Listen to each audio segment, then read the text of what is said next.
Neftchi futbol klubining muxlislariga kichkinagina maslahat. Mana juda ham ajoyib mavsum o'z nihoyasiga yetmoqda va Farg'onada mavsumning eng muhim uchrashuvlaridan biri bo'lishi kutilmoqda. Bu Neftchi Qizilqum o'yini albatta juda ham katta voqea bo'lishi mumkin.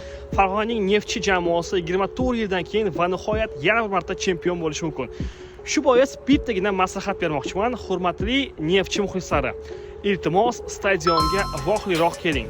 Chunki bilamizki, bizda butun respublika bo'yicha katta uchrashuvlarda, muxlis ko'p keladigan uchrashuvlarda tashkiliy ishlar juda ham yomon. Ya'ni chiptaning haqiqiy emasligini tekshirish deyarli bo'lmaydi. O'shaning uchun kim birinchi kelgan bo'lsa, o'sha kirib ketadi. Kechroq kelganlar esa qo'lida chiptasi bo'lsa ham, rasmiy chiptaxonadan kassadan olgan bo'lsa ham, umuman farqi yo'q ichki ishlar xodimlariga qirilishmaydi va bo'ldi. Chunki stadion to'lib bo'lgan bo'ladi. Bizda ya'ni qalbaki chiptaga kurashish deyarli yo'q. O'shaning uchun vohliroq keling agarda o'sha o'yinni stadiondan ko'rmoqchi bo'lsangiz va albatta pulga kuyish niyatingiz yo'q bo'lsa, vohliroq keling. Bilamizki, bizda chiptalarni deyarli tekshirishmaydi va hozirgi kunda yetib kelgan ma'lumotlarga ko'ra, Farg'onada juda ham ko'p miqdorda qalbaki chiptalar ham chiqqan, ya'ni o'sha qo'lda sotilayotgan chiptalarning hammasi ham haqiqiy emas. O'shaning uchun iltimos ogoh bo'ling va iloji boricha stadionga vaqtliroq kelavering.